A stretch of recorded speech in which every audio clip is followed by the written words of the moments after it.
President finished on a very strong note, warning Europe that unless it was willing to sit down with the United States and talk economics and diplomacy, that the two great continents would go it alone. The president got stronger as the hour went on.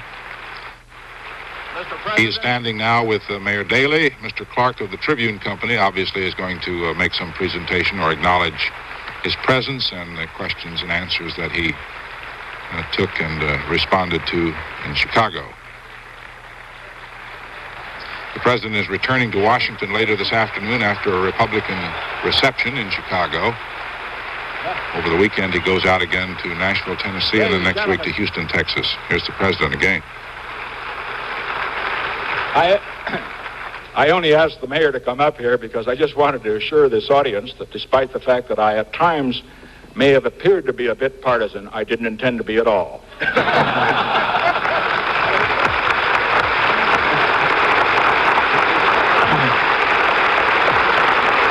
Mr. President, thank you for that wonderfully interesting and informative and candid presentation. We are looking forward to your next appearance before the Executives Club of Chicago. May I remind you, please stay at your tables until the President has left the room, which we hope he will be in no rush to do. Thank you.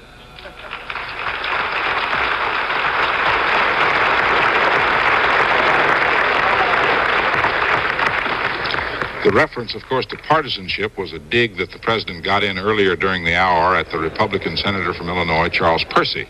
Those two men have never gotten along very well, and in response to a state senator, a Republican state senator, who said that the president was beloved in Illinois, Mr. Nixon said, "I wish you'd tell your U.S. senator that." Later on, he explained that he did not mean to attack Senator Percy, but only was suggesting that he helped work out the problems of the GOP, and then if he were the nominee in '76, he would be proud to run on a great platform, he said. The president today insisted that he is cooperating with the House Judiciary Committee by turning over 19 tapes and 700 documents. He said, as for the other 42 tapes, which are reported to deal with the cover-up, the president said that we have probably gone as far as we can, and we've gone as far as we can has probably weakened the White House. He said, the president did, that he must protect the confidentiality of conversations at the White House. He said if that principle is completely destroyed, implying that it already has been partially destroyed, then future presidents will be surrounded by what he called eunuchs. He said Watergate was disturbing and wrong. He said he had said that before. He said that he will not resign simply because the polls have him in a low rating. He got a standing ovation when he said that he would not be a party to any destruction of the White House. There was no clarification today over whether he knew or didn't know on March 21st, 1973 about the demands for hush money. Once more, the president. I am going out. They said you were waiting for me to leave. And let me say, I've appreciated your response and your patience. And while I leave the podium, I don't expect to leave the presidency till January the 20th, 1973.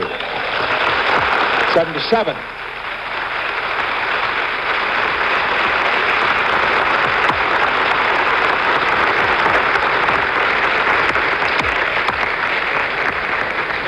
The president obviously was enjoying being with friends, and most of them were his friends. They gave him a warm round of applause, several sustained bursts of ovation, and at the end he said, I'm leaving, but I just want to let you know I'm not leaving till 1973, and then he corrected that, I'm not leaving till 1977. The president also said today that he would not testify on behalf of any of his indicted colleagues, even though his testimony might result in their exoneration. And he said his quarrel with the Internal Revenue Service revolved around what he called a technical point on paperwork, whether that paperwork was completed in time. With me in our Washington studios as we watch the president work his way out of the hotel room is Bruce Morton, who has covered the House Judiciary Committee deliberations on Capitol Hill and may have observed some things that got by me. Did you find, Bruce, any clarification about the so-called hush money problem? No, I really didn't, Roger. I was trying to write as quickly as I could and get that down. The problem, of course, is that last August the president said in a news conference that he was told then about money, but believed it was lawyers' fees. No question of it being hush money. At his most recent news conference, March 6th, he said that he was told on the 21st that it was hush money. The White House had indicated in advance that Mr. Nixon was prepared to clear that up today, but he really didn't. He said he was told on the 21st that payments were made. It was alleged that payments were made for the purpose of keeping them, the Watergate defendants, still. That was just 2 days before the original defendants were sentenced. And then he said that Mr. Haldeman, Mr. Mitchell, and Mr. Ehrlichman had denied that and should be allowed to establish their innocence in court. So we're left with that unresolved, really. The president, I thought, seemed to be sticking to his most recent version, but was saying if they recall it differently, they ought to have every chance to prove that what they recall is right, which is fair but not very clear. I don't know whether that failure to enunciate is the president's failure or the failure of a soft, mushy question, and whether that proves that if you really want to find out good, straight answers, you should go before the press. I don't think that's fair to those business executives, but at least the president was able to take the questions and turn them to his own good advantage and make a lot of good points that obviously raised his standing in Chicago. Oh, took them and ran, I think. A series of mini speeches almost, with people coming to their feet in applause after some. One other point, I suppose, is that Mr. Nixon today, like a lot of White House spokesmen at one level or another all week, has been hinting strongly that the Judiciary Committee now has everything it's going to get for its impeachment investigation, but he stopped short of saying that flatly. When either he or his lawyer, James St. Clair, does say it flatly, we're at confrontation time. The committee is prepared to subpoena the evidence it wants. This is all the time we have. I must end the broadcast with by admitting a mistake of my own. I referred earlier in the hour to the non-press segment of our society, and I meant the managing editors in Disneyland last fall. I apologize for calling them non-press. I meant non-Washington press. For Bruce Morton, this is Roger Mudd, CBS News, Washington. This has been a CBS News special report. This is CBS.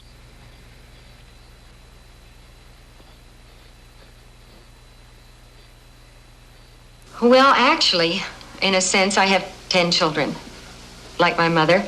I have 6 on television, on the Brady Bunch, and I really do have 4 of my own, 2 boys and 2 girls. President's reference to what John Dean told him and when. Well, John, I disagree with Tom that this was simply a matter of semantic differences. I think there was a very important legal distinction that the president was trying to draw in his own defense, and that's this. Since the president's news conference on March 6th, there's been a dispute raging, as you know, the question being if the president knew that John Dean told him about hush money, hush payments would have been illegal, why didn't the president report it to the authorities as the law requires? And there is a federal statute. But the key word in that statute is knowledge. Whoever has knowledge of a federal felony. And so what the president is saying here is that he didn't have knowledge, that Dean merely made an allegation. And I think that's an attempt to draw a distinction to kind of bring the president's conduct outside the provisions of this federal law. Carl, thank you very much. I found it personally interesting today that in a series of questions asked not by the White House press, which has been criticized by the president a number of times, but by businessmen in the center of the country, that out of 14 questions, 5 were dealing with the economy and the energy, and Mr. Nixon didn't give us much new information on that, and 6 questions dealt with Watergate-related matters. So what is of interest in the East Room of the White House apparently interests the public at large as well. And that concludes our coverage of President Nixon's appearance today in Chicago before an audience made up of members of the Executive Club. I'm John Chancellor, NBC News. This has been an NBC News special report. Him holding hands with Mayor Daley? Times do change. Well, it was a completely nonpartisan appearance, as he said.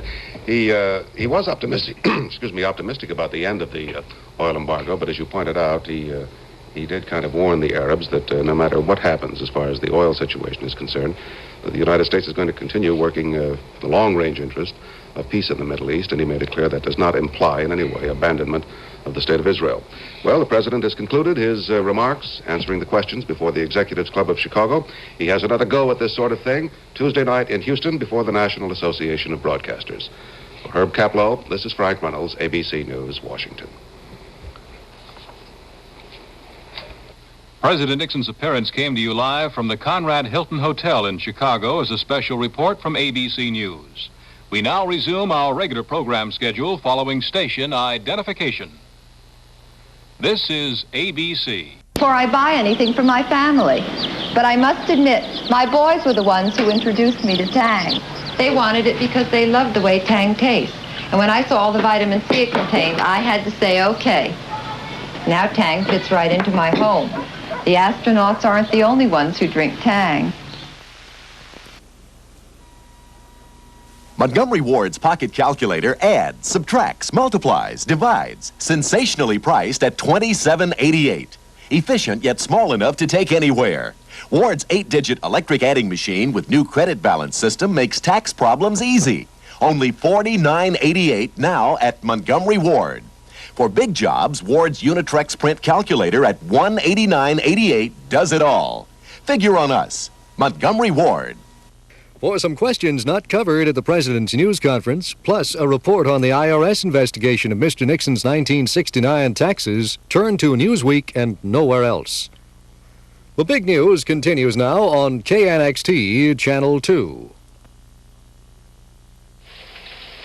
From CBS News headquarters in New York, this is the CBS Evening News with Walter Cronkite and Dan Rather in Chicago, Phil Jones in Charleston, South Carolina, Robert Shackney in New York, Bob McNamara in New York, David Dow in Laguna Hills, California, Richard Wagner in San Anselmo, California, Tom Fenton in the Negev, and tonight's newsmaker, Sheikh Yamani.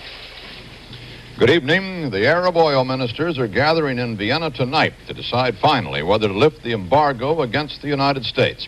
The chief architect of the embargo as a political weapon, Saudi Arabian oil minister Yamani, told us late this evening that the final decision on lifting the embargo, despite reports, has not yet been taken. But he has no doubt it will come Sunday. Here is our conversation. Mr. Yamani, I'm wondering if you can help clarify some of the reports we've been getting. I'm wondering, has an agreement actually been reached to lift the embargo? No, not yet. It is to be reached on Sunday, you anticipate? Yes. Do you have any doubt that it will be lifted at that time? No, I have no doubt. And will there be some conditions attached to that lifting? I think we'll discuss these things on Sunday. You mean you, the ministers, will discuss it? There hasn't been any arrangement so far. Right. I see. So you will have to make those decisions, and then there will be an announcement on Sunday to the world press? Yes. And what do you anticipate, Mr. Minister? Do you think that there will be some strong conditions attached? No, I don't expect it. You do not expect them to be too difficult for the United States to meet? No, not at all. Good. What about the increase in production? Is that also agreed upon? It has to be increased. I beg your pardon, sir? We have to increase production in case we want to lift the embargo. Oh, I see. And what about price? Price is another issue. We don't deal with it as Arab nations. We deal with it within OPEC. The Middle East Economic Survey, an Arab oil industry publication, said the oil ministers favor limiting the suspension to only 2 months to ensure an Israeli-Syrian troop disengagement. President Nixon, in an appearance in Chicago today, warned that a conditional lifting of the embargo would have a counter effect. The president added it would slow down United States peace efforts in the Mideast.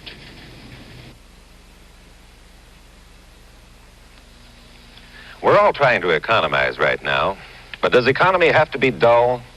Not at your Pontiac dealers. He's got the great little Pontiacs. Ventura, Firebird, Le Mans. Each of them comes with a 6-cylinder engine, a regular gas 6. All are available with radial tires, and all are the right size for the kind of driving you face today. What's more, your Pontiac dealer has great big deals on the great little Pontiacs now.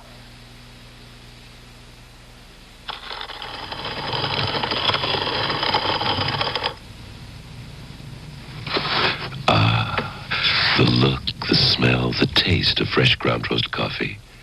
Ah, Taster's Choice 100% freeze-dried coffee looks and smells like ground roast and tastes like fresh perked. And for you decaffeinated drinkers, Taster's Choice decaffeinated. Green labels, same fresh perked flavor. Ground roast and Taster's Choice. Just try to taste the difference. President Nixon has opened a new series of public appearances to take his case to the people. Today it was Chicago, tomorrow Nashville, Tuesday Houston. Dan Rather reports on his nationally televised session with the Executives Club of Chicago. The president counted upon this being a friendly audience, and it was. He received 2 standing ovations while being introduced. Most of the questions were not tough, but club leaders insisted that neither the questions nor the order in which questions were asked had been rigged for Mr. Nixon's benefit. I understand that they've asked me to turn left. It's very hard for me to do so, but I will for the first question. Mr. President, would Yes, you sir. encourage young people to get into politics, and if so, how? I would urge young people to get into politics in America for several reasons. First, if they don't like the way the political system works, the way to do something about it is not to stay out and whine about it, but get in it and change it. Mr. President, I'm a Republican state senator from Illinois. And I want to tell you before asking my question, sir, that in my district, you're thought of belovedly by thousands of people, and I think you need to hear that.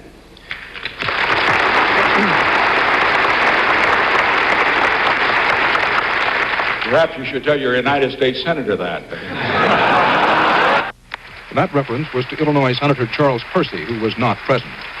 Percy said earlier this week the president could be impeached for not cooperating more with House investigators. Today, Mr. Nixon said he wasn't attacking Percy, just suggesting that Percy help his party more. The day's only clearly hard question drew scattered applause and some booing for the questioner. Do you not think that the entire incident has begun to affect the quality of life in this country, particularly the great deal of uncertainties that people have about it, and also has begun to affect the concept of ethics, particularly in our young people? And for these reasons alone, would it not be better that you resign at this time and allow yourself the public forum as a private citizen to answer all accusations on all parts?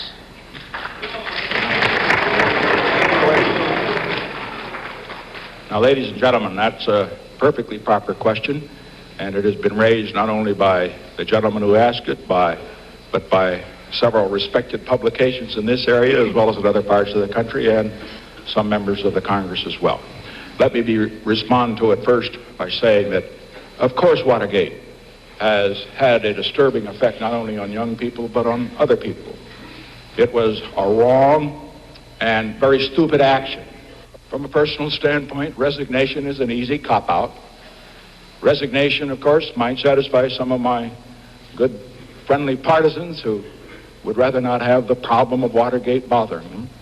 But, on the other hand, apart from the personal standpoint, resignation of this president on charges of which he is not guilty, resignation simply because he happened to be low in the polls, would forever change our form of government. It would lead to weak and unstable presidencies in the future, and I will not be a party to the destruction of the presidency of the United States.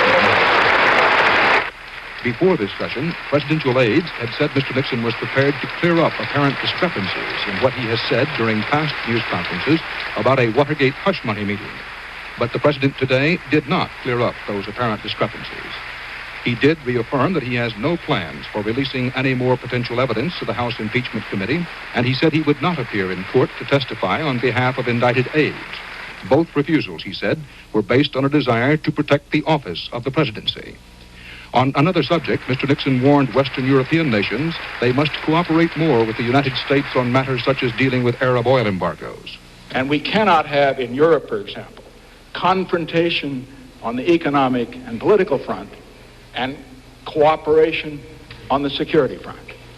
It doesn't mean that we are not going to have competition, but it does mean that we are not going to be faced with a situation where the 9 countries of Europe gang up against the United States which is their guarantee for their security.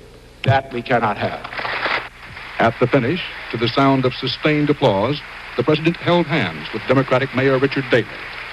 And Mr. Nixon repeated to Daley and to the audience that he will remain president until 1977. Dan Rather, CBS News, Chicago. President Nixon was in the Midwest today. Vice President Ford was in the South. And Phil Jones reports from Charleston, South Carolina.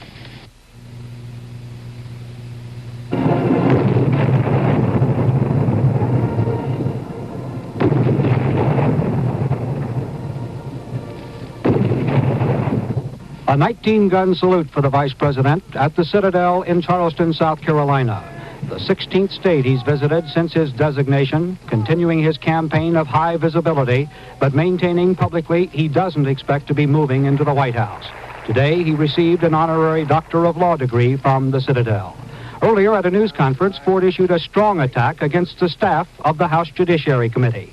Now, it seems to me that so far anyhow, the staff of that committee is having too big an influence. And I think it's the solemn obligation of that committee, the 38 members, 21 Democrats and 17 Republicans, to read the testimony, to read the documents, to listen to the tapes. This is very serious business, and they should not, under any circumstances, rely on an assessment by a staff member, in my humble judgment. In my judgment, the White House and the committee members could get together on a reasonable basis. But I don't think the staff ought to run the proceedings either for the committee or for the president or for the American people. Ford keeps saying he's his own man, not the president's. Yet today's attack on the House Judiciary Committee staff is the White House line. And for a man who says he hopes to bridge the gap between the White House and Capitol Hill, today's remarks seem somewhat out of character. Phil Jones, CBS News, with the Vice President, Charleston, South Carolina. The federal jury trying John Mitchell and Maurice Stans in New York heard testimony today about how a secret cash contribution was handled when it reached the Nixon campaign coffers. Robert Shackney reports. Hugh Sloan, the former treasurer of the Finance Committee for the re-election of the president, testified today that Maurice Stans, his ex-boss, had tried to keep secret financier Robert Vesco's campaign contribution of $200,000 in cash.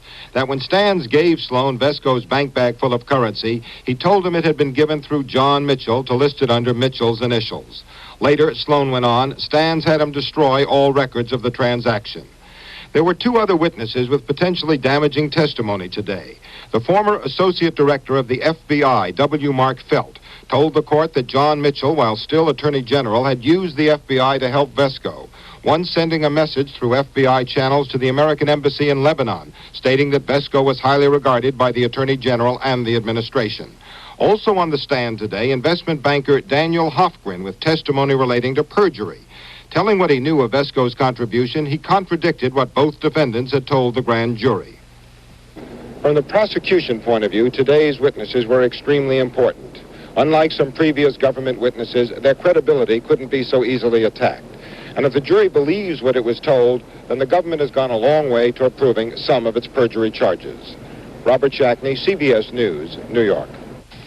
A Texas lawyer, Jake Jacobson, pleaded innocent today to a charge of lying to the Watergate grand jury investigating links between dairy industry campaign contributions and an increase in the federal price support for milk. Jacobson was released in custody of his attorney. Trial was postponed until completion of a Texas case involving Jacobson. After 4 days without success, a Watergate committee subpoena for President Nixon's personal secretary, Rosemary Woods, finally was served today. Miss Woods' lawyer, Charles Ryan, accepted the subpoena.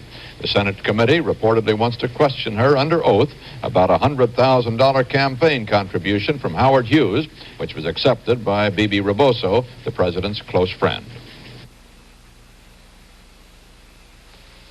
The $1.50 a pound gassy stomach. The $10 no parking indigestion. The $1.29 heartburn. the priceless stomach acid quencher. When you get acid indigestion, remember Rolaids consumes 47 times its weight in excess stomach acid. Take the excess stomach acid quencher, Rolaids, now also in spearmint. No matter what you drive, you're looking for more miles per gallon. So for months, Firestone has been testing their steel radial 500s against their belted bias tires to prove how many more miles per gallon they can give you with their radials. Now Firestone has the facts and figures. So whatever you drive, small car, big car, or something bigger, find out how to get more miles for your money at Firestone.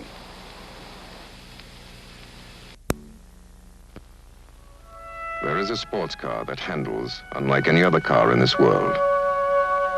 From snow mountains to hot deserts, winding roads to superhighways, city streets to racetracks. It gets about 24 or 29 miles per gallon. Porsche, there is no substitute. You can be a tower of strength in a young man's life. Be a big brother. Call Big Brothers of Orange County at 544-7773. KNBC, Los Angeles. Good morning. This is the KNBC News Service sign-off edition for this Wednesday, the 20th day of March. The time now, 40 seconds past 2 a.m. In the news this morning, President Nixon authorizes gas stations to stay open on Sundays. We'll have the results of Los Angeles City Councilman Arthur Snyder's recall election, and two local scandals are making news, and British royalty and Hollywood impress each other. Here are the details. President Nixon is in Texas, and he addressed the National Association of Broadcasters Convention in Houston for an hour in a question-and-answer session. A few hours before the president appeared, Republican Senator James Buckley of New York urged the president to resign, and the president responded in answer to the first question. Well, first, it does not cause me to reassess my position, although I, of course, do respect...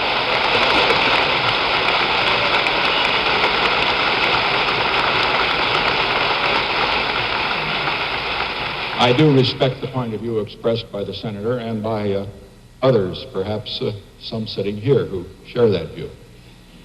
The point that I wish to make, however, is that when we speak of courage, if I could address that from a personal standpoint, first of all, it perhaps would be an act of courage to resign. I should also point out, however, that while it might be an act of courage to run away from a job that you were elected to do, it also takes courage to stand and fight for what you believe is right, and that's what I intend to do. Governor Ronald Reagan said that resignation would be more disruptive than impeachment.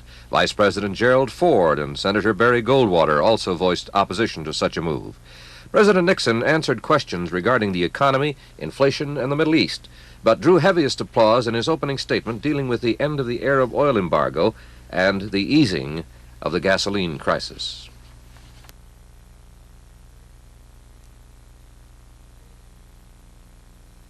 First, it will not be necessary for us to have compulsory rationing in the United States.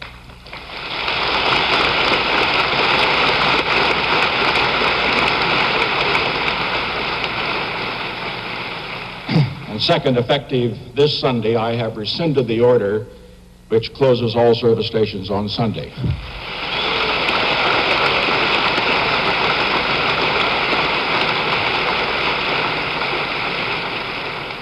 Third, Director Simon is increasing allocations to industry and agriculture so that they can have the necessary energy to operate at full capacity. And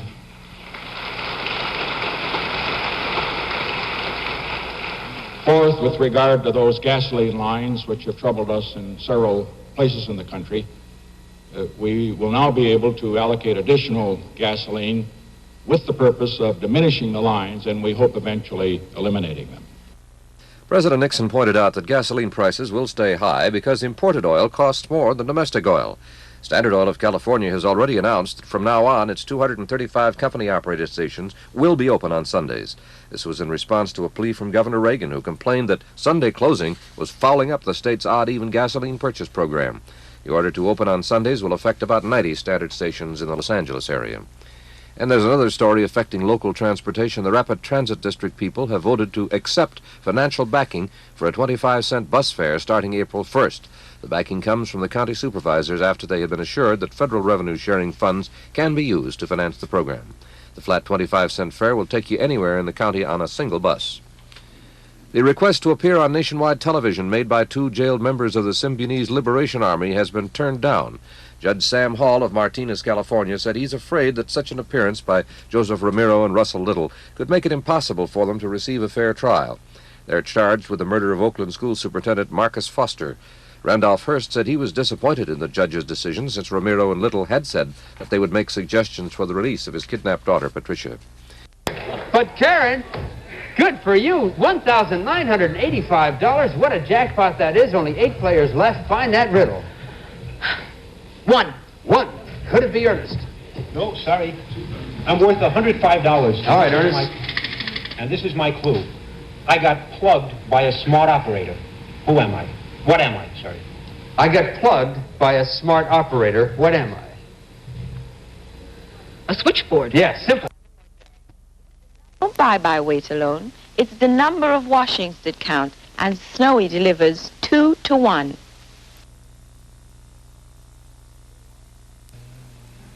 Good morning, I'm Hughes Rudd. Our top stories today are on a senator's proposal, a president's answer, and a gassier Sunday.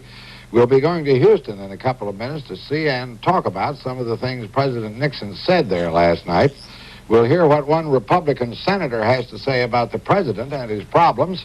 And speaking of problems, we'll see what the high price of rice is doing to a place where rice is a lot more than something just to throw at a wedding. It's all coming up this Wednesday, March 20th. From the CBS Newsroom in New York, this is the CBS Morning News with Hughes Rudd. President Nixon made another appearance on television last night, this time in Houston before a broadcasters convention, and he gave us all some good news. Gasoline stations will be allowed to stay open on Sundays from now on. Most of them have been closed voluntarily on Sunday. The president said American farmers have never had it so good, and we want to keep it this way because they won't produce unless they get a good price. He also said beef prices will remain high this fall, but that most food prices should come down a little later on. He said the United States is not only a friend of Israel, but a friend of Israel's neighbors as well. He said our European allies should consult with us instead of acting on their own, because such behavior raised the specter of a new sense of isolationism in this country. As for the specter of Watergate, the president said again he will not hand over those 42 tape recordings which the House Judiciary Committee wants for its impeachment investigation. Dragging on Watergate, he said, drags down America. And inevitably, he was asked about conservative Republican Senator James Buckley's suggestion that he resign as an act of courage. Senator James Buckley today called for you to perform an extraordinary act of statesmanship and courage, voluntary resignation, as he put it, the only way by which the Watergate crisis can be resolved. Would you comment on the import of this statement coming from a conservative United States Senator, and whether it might cause you to reassess your position? Well, first, it does not cause me to reassess my position, although I, of course, do respect...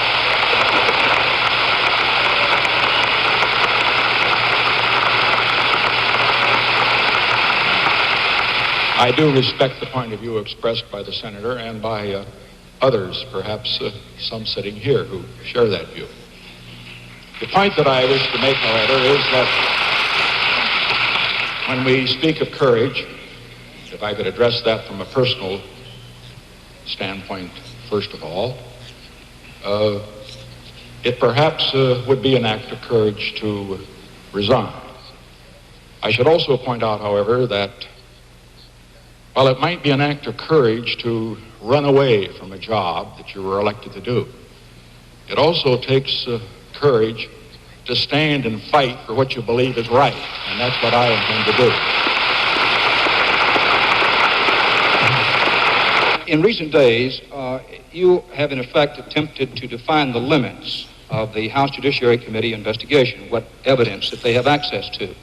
Since the Constitution, and I think without qualification, clearly assigns to the House of Representatives impeachment investigations, how can the House meet its constitutional responsibilities while you, the person under investigation, are allowed to limit their access to potential evidence? Well, Mr. Rather, referring to the House of Representatives, just like the President, it is bound by the Constitution. The Constitution says specifically that a president shall be impeached for treason, bribery, or other high crimes or misdemeanors. It is the Constitution that defines what the House should have access to and the limits of its investigation. I am suggesting that the House follow the Constitution. If they do, I will. Following on my colleague Mr. Rather's question, you have referred here again tonight, as you have in the past, about what you call the precedents of past presidents in withholding White House material from the House Judiciary Committee. But other presidents protecting the confidentiality of their conversations were not the subject of impeachment investigations, Mr. President. And in fact, many of them wrote that the House Judiciary Committee, at least Congress, had the right to demand White House materials in the course of the impeachment investigation. And history shows that Andrew Johnson gave up everything that the Congress asked him for when he was the subject of an impeachment investigation. So, Mr. President, my question is this: aren't your statements to that matter historically inaccurate or at least misleading? Mr. Brokaw, it is true, as you say, that the only other president who was exposed to an impeachment investigation was Andrew Johnson. And insofar as that particular part of your question is concerned, you are correct. However, insofar as the principle of confidentiality is concerned, that principle still stands, and it affects an impeachment investigation as well as any other investigation. Because in the future, if all that a Congress under the control of an opposition party had to do in order to get a president out of office was to make an unreasonable demand to go through all of the files of the presidency, a demand which a president would have to refuse, then it would mean that no president would be strong enough to stay in office to resist that kind of demand and that kind of pressure. It would lead to instability, and it would destroy, as I have indicated before, the principle of confidentiality. Incidentally, the President's answer to Dan Rather's question came after they'd engaged in a little back-and-forth persiflage, which we've cut out of the tape. The Associated Press took a poll of some senators after Senator Buckley called for Mr. Nixon's resignation, and they came up with these figures. 39 senators say the president should not resign. 17 say he should. 33 senators declined to say anything, which must be a record of some sort. And 11 other senators couldn't be contacted, which isn't a record. But we'll be back with some discussion about the president's latest public appearance right after this.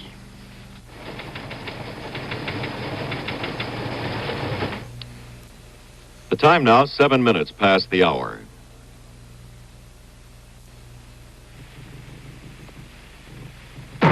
You can bounce it, you can break it, you can stretch it, you can make it into all kinds of silly-looking shapes and mold it into crazy-looking animals. Isn't that silly?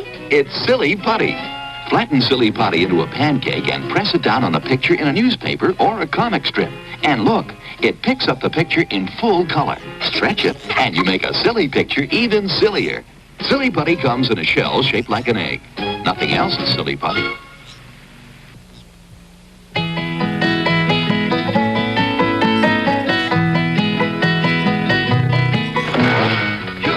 When you got a McCulloch chainsaw, you've got power by the hour in your hand. With McCulloch, you're the master, 'cause you keep a cutting faster. You're in luck when you got a McCulloch chainsaw. $99.95. McCulloch.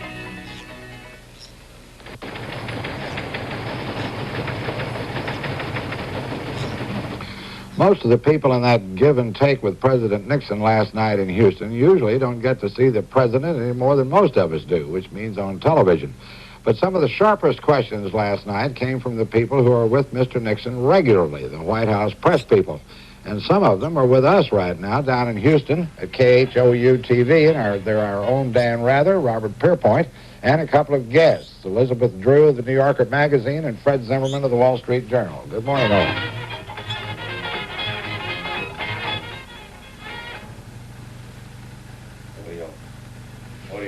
Oh, dear.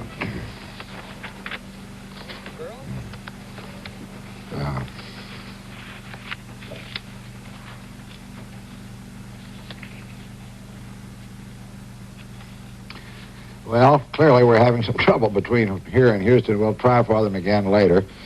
Here's another look at the news, meanwhile. The first of the 1974 primaries was held yesterday in Illinois, and Democratic Senator Adlai Stevenson ran away with the nomination for another term. His Republican opponent, as a result of the primary, will be George Burdett, a lawyer and businessman. In a congressional race, Robert McClory, one of the Republicans on the House Judiciary Committee, which is looking into impeachment, was an easy winner over Edward Vass, a former policeman. Chrysler Motors has announced a price increase on its 1974 model cars. The increase averages 0.7%, or about $28 a car. Even though no one is being drafted right now, the draft system is still working, and today there'll be another lottery to determine who will be called first if the draft is resumed. This lottery is for men born in 1955. The South Vietnamese military command says a government-controlled hamlet in the Mekong Delta has been overrun, and according to Saigon, 18 persons have been killed. Israel has ordered all civilian traffic off the roads in the Golan Heights, a sign the Israeli military command expects the 9th consecutive day of artillery duels with Syria. Tom Fenton has a report on the previous 8 days and tells us what it's all about.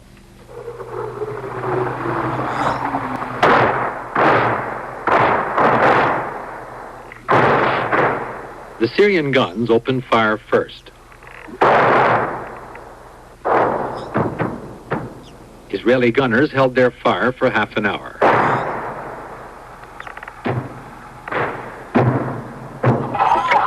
Then prepared to reply with a counter-barrage of all calibers, including the long-ranging 175s. They pounded positions deep inside the Syrian lines in the direction of Damascus.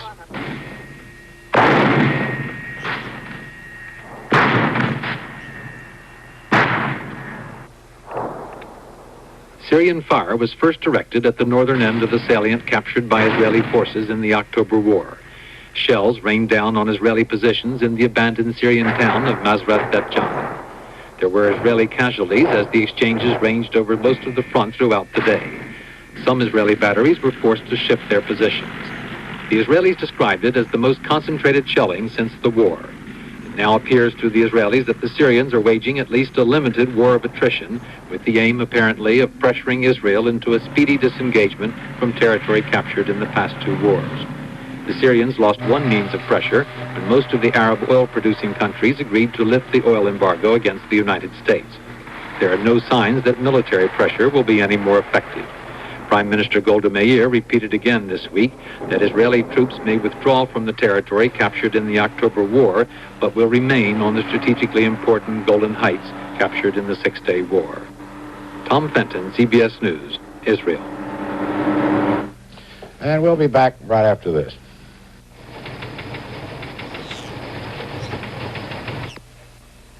The time now, 12 minutes past the hour.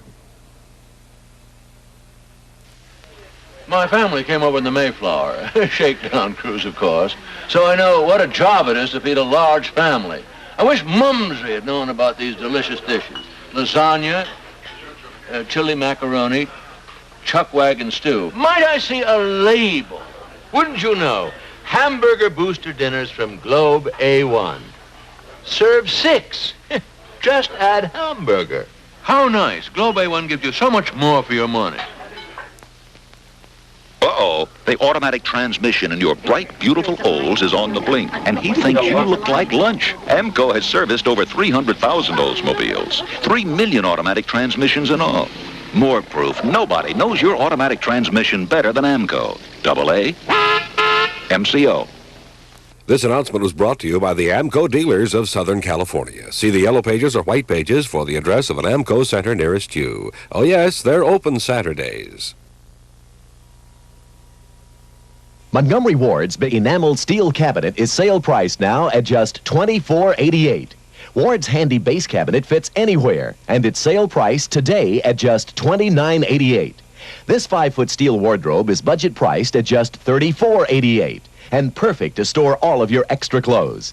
And Ward's beautiful Mediterranean wardrobe is only $49.88. Hurry, sale ends Sunday at Montgomery Ward. For longer, stronger, more beautiful nails, get Maginail Grow, Maginail Polish Remover, and Instant Strengths Glaze Guard to prevent peeling and breaking. Also, the original and often imitated Maginail Brush-On Kit for nail biters or nails that break or split. Now create long, beautiful nails more natural than your very own. Maginail products are available wherever fine cosmetics are sold. Ask for and insist upon quality for your nails. That's Maginail.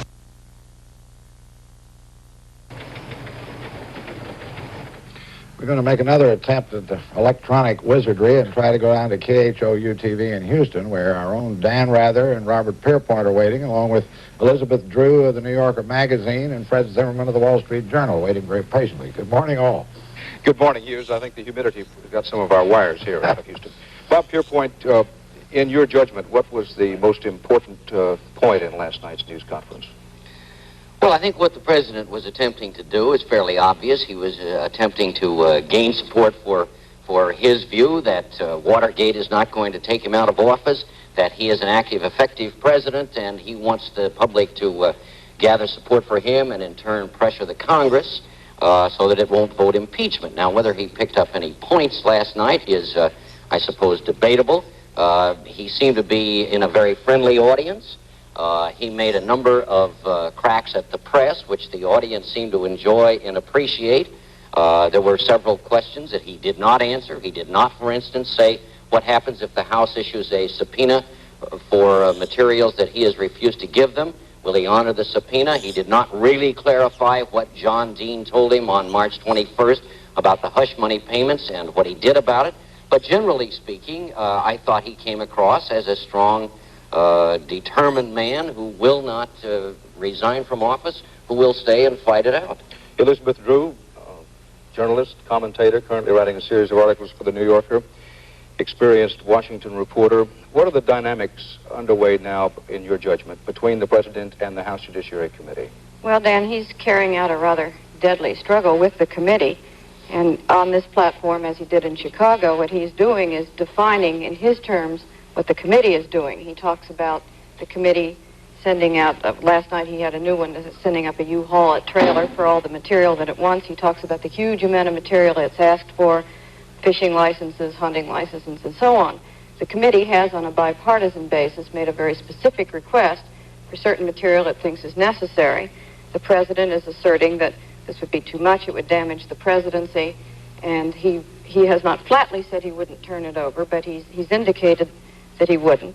At the same time, he's saying that the committee should hurry up in its study because to drag out Watergate is to drag down America. I think we're going to be hearing more about that.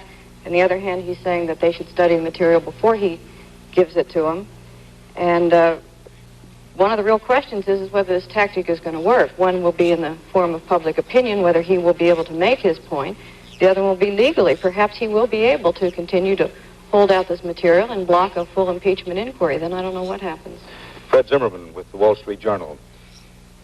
Two-pronged effort by the president, one to influence public opinion, the other to have an effect on Congress. Your estimate of how successful he is at the moment in the wake of these hurried travels around the country, and in particular last night's performance? I think it's right, Dan, that he is addressing two audiences now, the public on the one hand and Congress on the other, which soon will be voting on his future. In terms of the public, I suspect that what he did last night might have come across well. He was able to tell them they'll be able to get gas on Sunday now, and he was very forceful and perhaps pretty compelling and appealing on the resignation question. But I wonder to what extent any of this really matters anymore. It seems to me probable that the people who matter in Congress, and also a huge segment of the public, has already pretty well made up its mind on this thing, and that we're kind of in a polarized situation right now, and the thing is kind of on the track, and perhaps there's very little he can do anymore.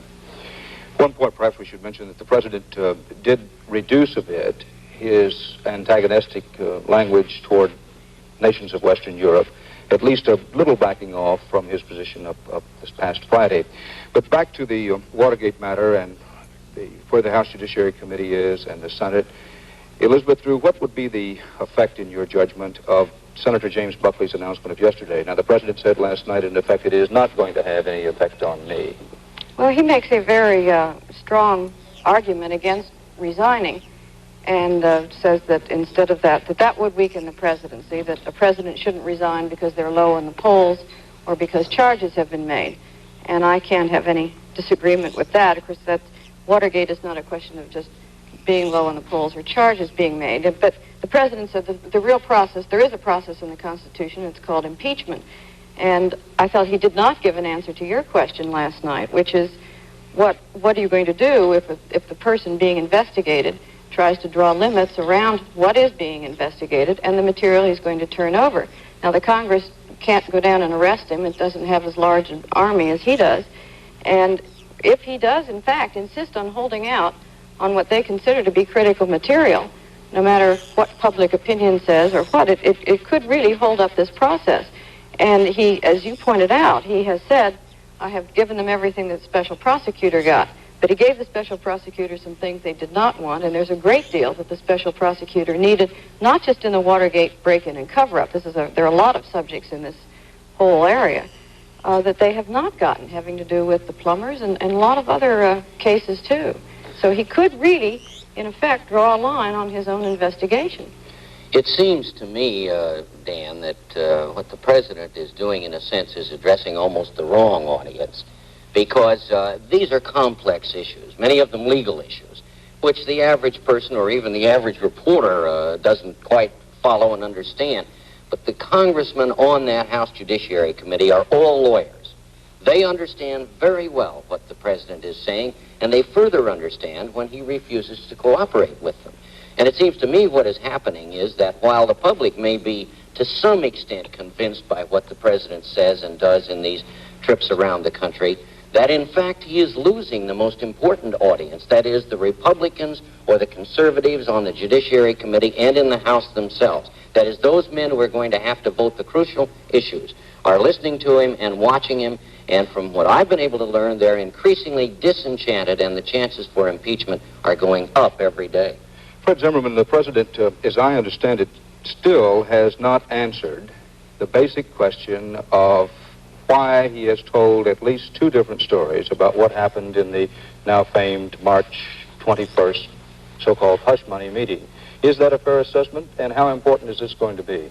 Well, I think it is true. This thing can get incredibly complicated, but what he seems to be saying in Chicago on Friday and again tonight is that he wished he had used a word like alleged rather than told. Well, all right, if we accept his new word, alleged, what we're still left with is that in August he said that John Dean had come into him on March 21st and alleged that these payments had been made for attorney fees and child support, to their family support to the original defendants, and not for the purpose of keeping them still.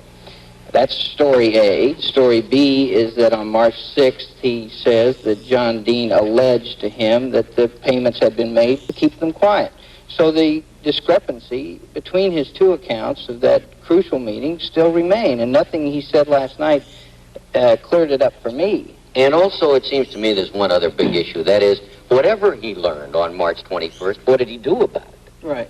That, it seems to me, is a very crucial point. Because if he, in fact, did learn even that there was an allegation of hush money payments, he should have been doing something about it. Elizabeth Drew, the president continues to say that there is no recession, there isn't going to be a recession this year. Now, you talk to a lot of economists. Is it now the prevailing view that we're already in a recession. Certainly there are some who say that, the Wharton School of Business, University of Pennsylvania, for example, but would you say that that's the predominant view of economists?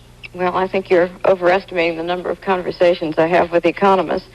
The economists seem as confused about what's happening as everybody else, and that's been one of the problems, is the economists don't really know how to predict this thing or much how to deal with it. We've been in an unprecedented situation of the inflation, recession, etc. I don't know anybody who thinks it's looking very good or going to get better, and I think I talk to more people than economists, not that they're necessarily not the same thing, and I don't know that anybody feels that the economy is better, and to the extent that it's the public that's watching, I don't know that they're persuaded by what the president says. Fred Zimmerman, what can we expect to see from President Nixon in the upcoming weeks? Do you think he'll continue this process of hopscotching around the country? Well, I don't know. As you know, we don't get much advance warning on these things, and I would be a little surprised if he continues it, because I'm at a loss to know what would be served by, another one of these in 2 or 3 days, the way we just had one Friday in Chicago. It seems to me that he basically is saying about the same thing each time now, and I think it's conceivable that maybe he'll cool it for a few days. I wouldn't be surprised to see him go overseas on some travel within the next couple of months. Would you say a stop in 1 or 2 European capitals, London and Bonn, and then down to the Middle East? Would you be surprised to see that? Well, the Europe thing is really a question in my mind. I'm not sure where we're left after what we've gone through with his statement about the Atlantic Alliance the last couple of days, but I think perhaps in domestic terms he might like to get out of the country and do the tour a little and show the public and Congress that he's a viable statesman, and so maybe he will try that. We do have the trip to the Soviet Union, which they're trying to arrange for June, I guess.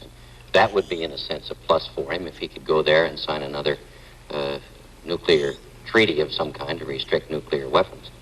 Excuse me, our time is up. Elizabeth, for Fred Zimmerman, Elizabeth Drew, my colleague Bob Pierpoint, Dan Rather in Houston. Hughes. Thank you very much, all. Joan Crawford, Robert Stack, and Polly Bergen star in The Caretakers tonight. This is the Regina electric broom vacuum cleaner, perfect for everyday quick cleaning. It's so lightweight and has so many fabulous features it almost makes vacuuming pleasant. It's got this exclusive rug pile dial that adjusts to any height carpet and bare floors, too. With this handy dirt cup, I never spend a penny on dust bags. And this power suction edge is something special. Cleans along walls and hard to get at corners. The Regina electric broom. It's so nice to have around the house.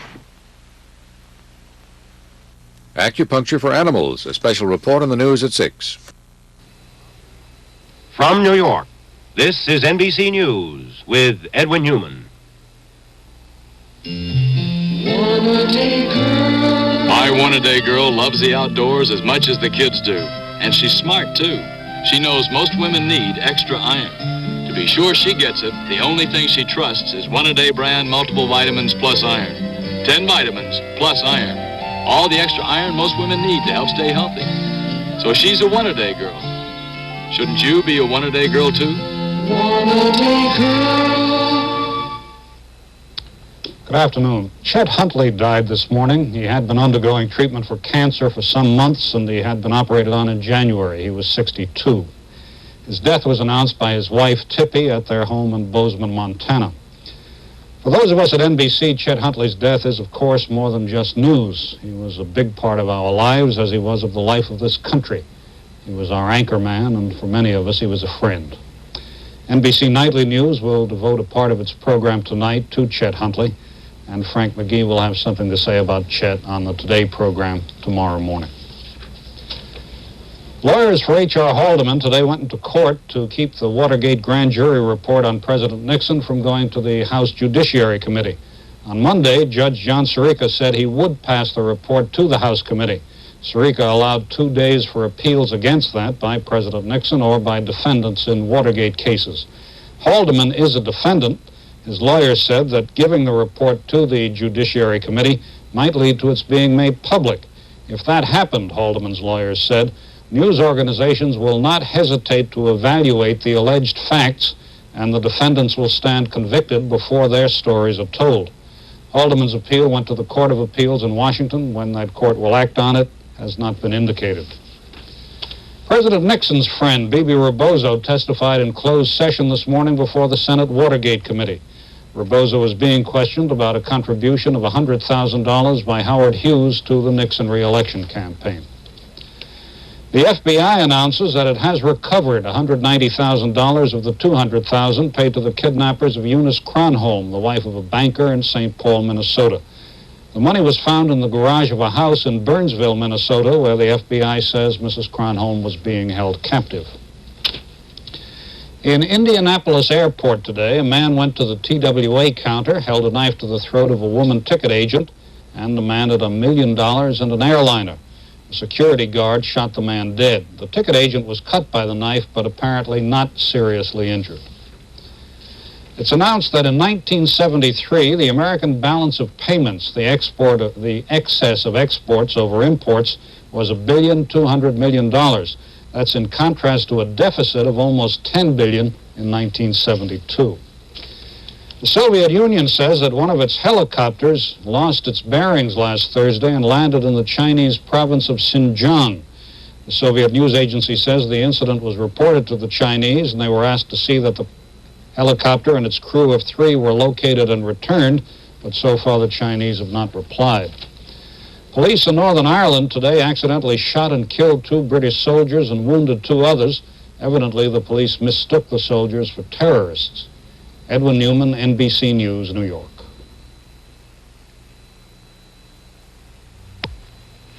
Coffee. Yes, please. Sugar. Nope. Cream. Nope. Caffeine. Of course I want real coffee. Hey, wait a minute. What? That's caffeine? Mm-hmm. I thought caffeine was dark and rich like coffee. No, it's white and bitter like a bitter pill. And it does nothing good for the taste of coffee. Oh, it is bitter. What's it doing in coffee? It's keeping you up at night. What if I don't want it? Well, then you don't have to have it. Get some decaffeinated coffee. Do you what? I don't think I remember that. Just remember decaf. From New York, this has been NBC News with Edwin Newman.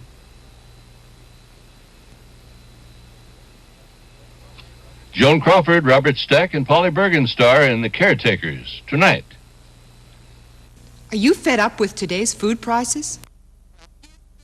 Does a lot of the government shopping, is asking for bids on 10,000 lawnmowers, which must be 50% quieter than current models. The National Bureau of Standards has been asked to help the manufacturers figure out how to make quieter mowers, and the Commerce Department says we're all going to benefit from this. Well, now, for some reason or other, it doesn't seem to have occurred to anybody in Washington that generations of Americans cut the grass with hand lawnmowers, which didn't use gas and oil, didn't spurt out smelly fumes, and which made a pleasant whirring sound that was one of the nicest things about summer afternoons, unless you were the young boy doing the pushing. But even so, it wasn't all that bad. You could daydream when you pushed an old-fashioned mower, the kind that made this country great. If you daydream behind a power mower, you're liable to lose a limb or turn the garden hose into plastic confetti. All this mad, unthinking over-reliance on powered gadgets is supposed to be a big reason for the energy crisis, according to the government.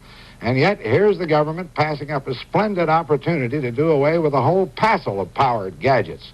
The Arabian oil ministers must be laughing their heads off. But then, of course, they don't have much of a front lawn problem in places such as Saudi Arabia, although we do understand they have quite a lot of grass out there.